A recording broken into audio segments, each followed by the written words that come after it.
بسم اللہ الرحمن الرحیم اللہم صلی علی سیدنا محمد صلاۃ دائمۃ مقبولۃ تؤدی بہا عنا حقہ العظیم۔ حضور صاحب سجادہ ضیاء چشت حضرت خواجہ محمد ضیاء الحق سیالمی دامت برکاتہ العالیہ کی باوقار اور بابرکت صدارت میں حضور صاحب اللہ ثانی قبلہ عاشقاں حضرت خواجہ محمد بن سیالمی رضی اللہ تعالیٰ عنہ کا عرس مبارک اپنی ساری برکتوں اور اپنی ساری ظاہری باطنی رعنائیوں کے ساتھ منعقد ہے۔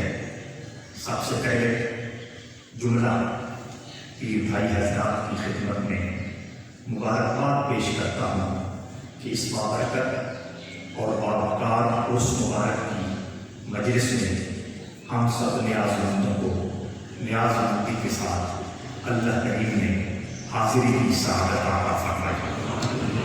حضرت ذی وقار سیال شریف وہ پرنور ماحول اور وہ باوقار مقام ہے جہاں سرور کائنات صلی اللہ تعالیٰ علیہ وسلم نے اپنے چاروں پیاروں کے ساتھ جلوہ آرائی فرمائی اور حضور شمس العارفین رضی اللہ تعالیٰ عنہ کو جاگتے ہوئے عالم بیداری میں اپنی زیارت بھی بخشی اور حضور پیر سیال کے سر پر نوری دستار کی سجائی۔ وہ لمحہ کتنا عظیم تھا، وہ گھڑی کتنی بابرکت تھی جب سرور کائنات صلی اللہ تعالیٰ علیہ وسلم نے کرم نوازی فرمائی، بندہ نوازی فرمائی اور خطہ سیال شریف کو جنت نگر بنا دیا۔ ہم نازاں ہیں، ہم فخر کرتے ہیں کہ اس مسند پر جتنے حضرات اپنے اپنے وقت میں اور اپنے اپنے دور میں جلوہ فرما رہے وہ ظاہری حسن کا بھی مرقع ہیں اور باطنی کمالات کا بھی بہتر ہیں۔ حضرت ثانی حضرت خواجہ محمد بن سیالمی رحمۃ اللہ تعالیٰ علیہ اللہ کریم نے ظاہری اور باطنی کمالات کا مجسم بنایا تھا۔ حضور شمس العارفین رضی اللہ تعالیٰ عنہ کے وصال کے بعد اس مسند پر آپ جلوہ افروز ہوئے۔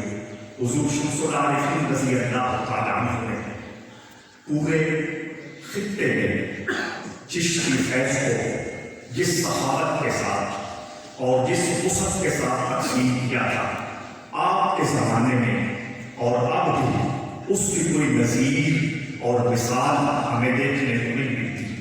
حضرت ثانی خواجہ محمد بن سیالمی رحمۃ اللہ تعالیٰ علیہ حضور اعلیٰ سیالمی کی مسند پر جلوہ فرمائی کے بعد اس نظام کو اور اس روحانی سسٹم کو جس جرأت کے ساتھ، جس دانش مندی کے ساتھ، جس حوصلے کے ساتھ اور جس تدبیر کے ساتھ قابو رکھا اور اس نظام کا احیاء فرمایا اور اس نظام کی اشاعت فرمائی، قریب قریب ساری خانقاہوں میں اس کی بھی مثال ڈھونڈنے سے نہیں ملتی۔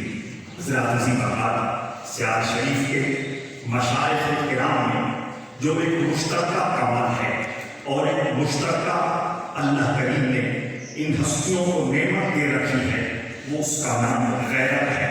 مذہب ہو اس میں بھی غیرت ان کی مثال آپ ہے۔ معاملات دنیاوی ہوں ان میں بھی یہ سیال کے خانوادے کی مثال اپنی آپ ہے۔ صرف ایک بات عرض کر کے میں گفتگو کو سمیٹ رہا ہوں۔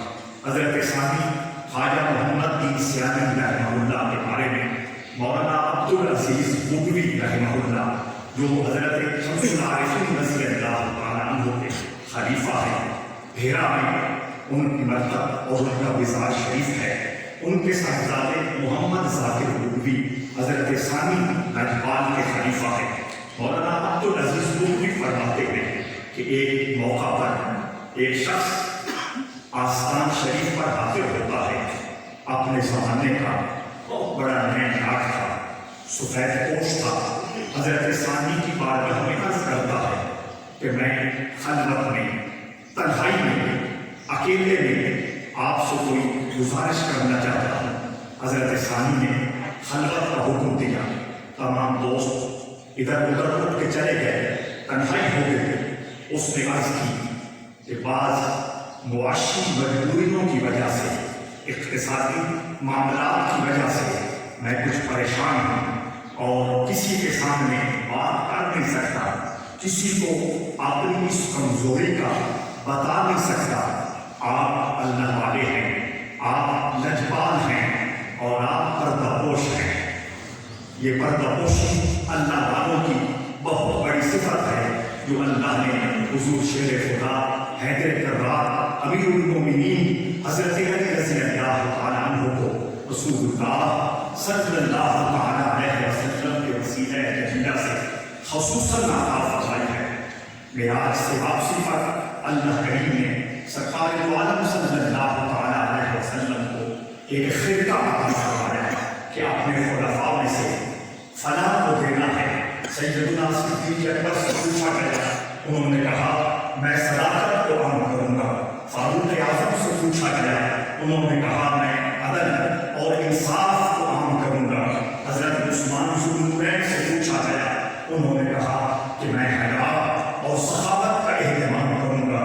سرکار دو عالم صلی اللہ تعالیٰ علیہ وسلم نے آخر میں حضور مولا علی کو بلایا اور فرمایا اگر یہ خطہ تمہیں دیا جائے تو کیا کرے گا؟ انہوں نے کہا میں پردہ پوشی کا اہتمام کروں گا، میں لوگوں کے عیبوں کو چھپانے کی ہمیشہ کوشش کروں گا۔ سرکار دو عالم صلی اللہ تعالیٰ علیہ وسلم نے فرمایا اللہ نے مجھے یہی حکم دیا تھا کہ جو میری شان ستاری کا حامل ہو یہ خطہ اسے عطا کر دے۔